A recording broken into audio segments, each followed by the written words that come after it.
چې ضمني انتخاب راغی نو پښتانه رایاد شو او څلور کاله د پنجاب سیاست ولیکو ځکه چې د یو خواهش دا چې زه د په څلورم ځل باندې د ملک وزیر اعظم شم او د بل خواهش دا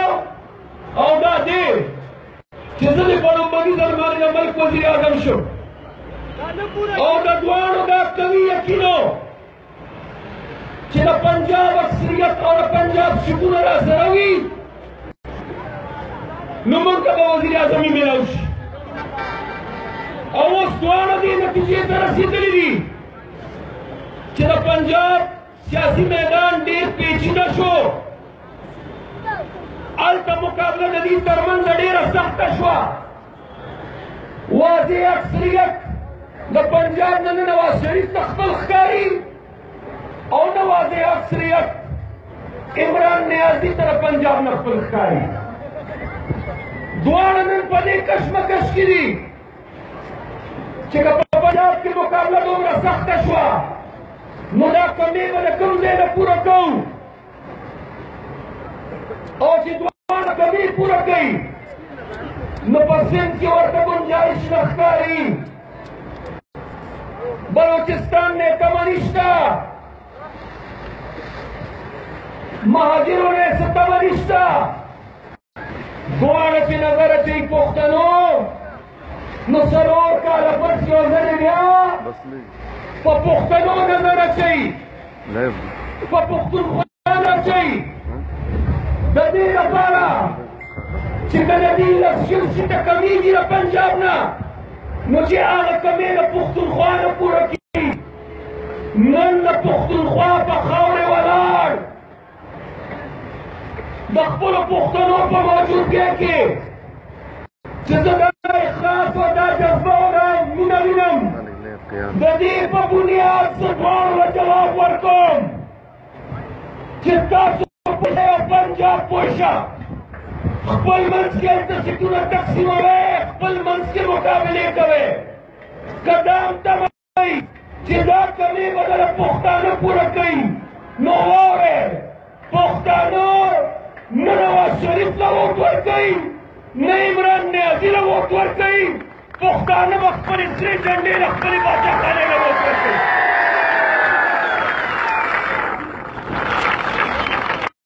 ولې دې مونږ استعمال شو د پنجاب د سیاست دپاره ولې دې مونږ استعمال شو د دې د وزیر اعظمۍ دپاره ولې استعمال شو مونږ د دې د اقتدار دپاره ولې دې مونږ استعمال شو ولې دې مونږ بې اتفاقه یو ولې دې مونږ تقسیم یو د پنجاب د ګټې دپاره پنجابي یو دی د سند د حق دپاره سندي یو دی ولې دې مونږ تقسیم یو نن چې کوم اتفاق او کوم اخلاص زه دلته وینم دا مې ارمان دی دا مې خواهش دی دا مې کوشش دی دا مې فرض دی چې څنګه نن د پي کې 6 پښتانه یو ځای دي دا مې ارمان او خواهش او فرض دی چې د چترال نه والا ډېر اسماعیل خان پورې ټول پښتانه داسې یو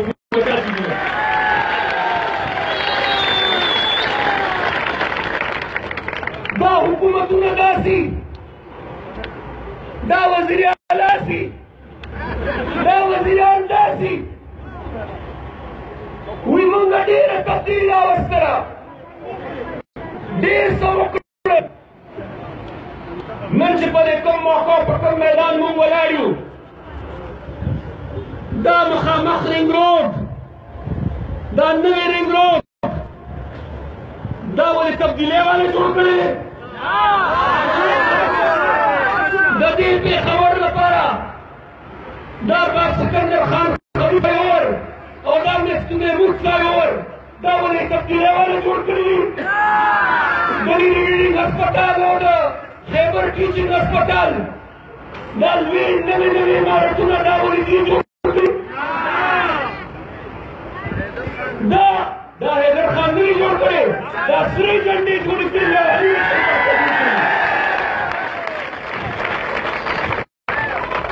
منصوبی نچاری اے داوم پریدو ددی خپل نیازی سے ددی کینسر اسپتال لا داو 1 کروڑ روپو مختص مکا پرویز خطک کوئی کری او کرنا امین اشرف پارٹی حکومت والا ورکا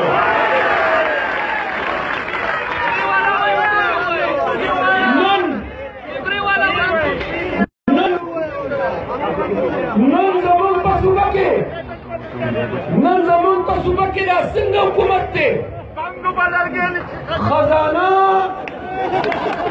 خزانه خالی ده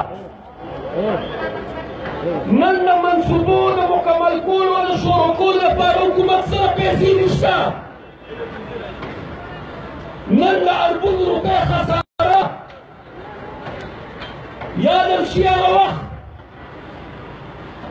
چې داسې موارد ما او تاسو سره وه په هغه سختو حالاتو کې یو خوا موږ د ظلم خلاف جنګېدو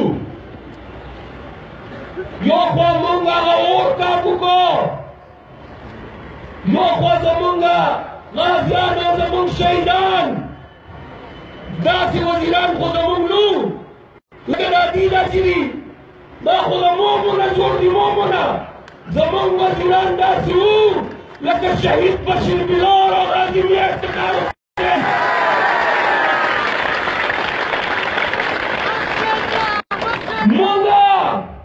موږ د دغه ازمایښتونو مقابله کوله موږ د هغه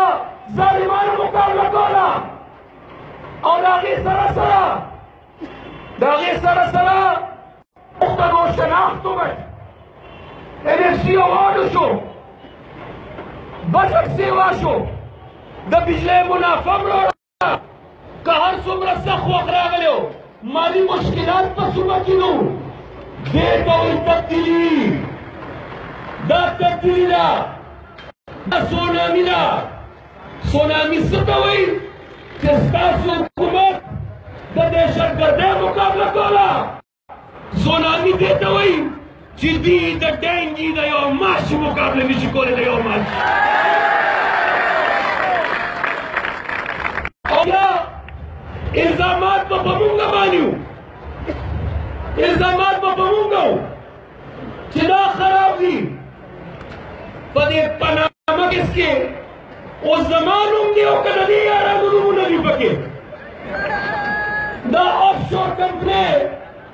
دا زما راختلې دا نیازي ایکسپرس نه باندې د دې زمانې نه خط ما راوړه د پاټۍ په چنده کې غفله ما وکړه او که دې وکړه او زما او ستاسو وینا ته هم ضرورت نشته وروره داسې زبردست حکومت دی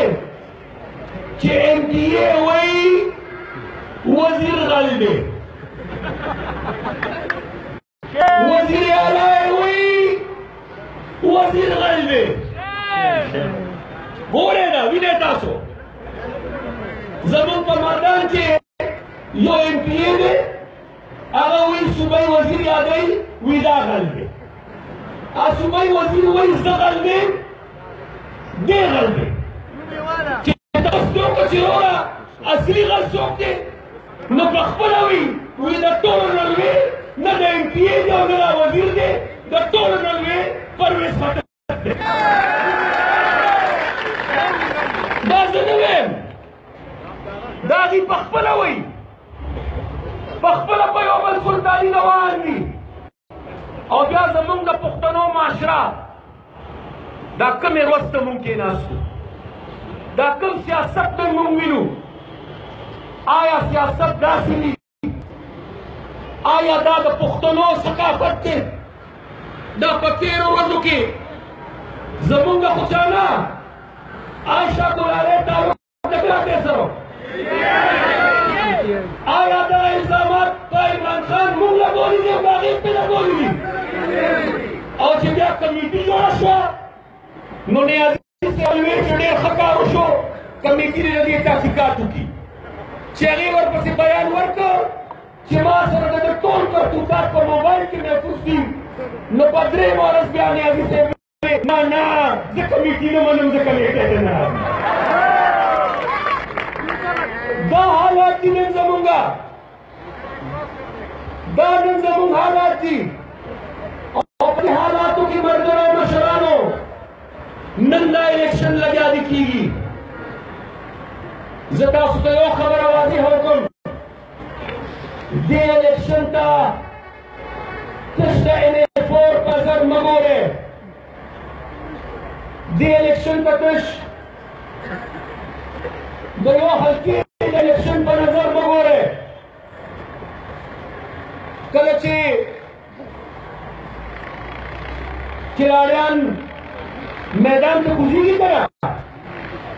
نو دا د کشرانو ته پته ده د میدان نه مخکې د اصلي میچ شروع کېدو نه مخکې داسې هلکه پورته ورزش کوي، ورزش، او هغې ته په انګریزۍ کې وایي وارم اپ. واورئ، دا د NA4 ضمني انتخاب د 2018 انتخاباتو وارم اپ دی، وارم اپ دې لپاره حساب تیارېدل غواړي. او زه سلام پیش کوم خپلو کارکنانو ته، سلام پیش کوم. دوه قسمه خلک سیاست کې، یو هغه وي چې خپل مفاد د خپل غرض لپاره په سخته کې پرېږدي، په سخته کې پرېږدي، په ازمایش کې پرېږدي. دې بعضې یارانو چې پرېښودو زم دې او دویمه چې په کور هم ناست دي، ګیلهمن دي، خفه وي، خو چې سخته راشي، ازمایش راشي، د خپل هر میترنډاروال یو په میدان کې ودرېږي، داسې لکه ستاسو په شان خلک.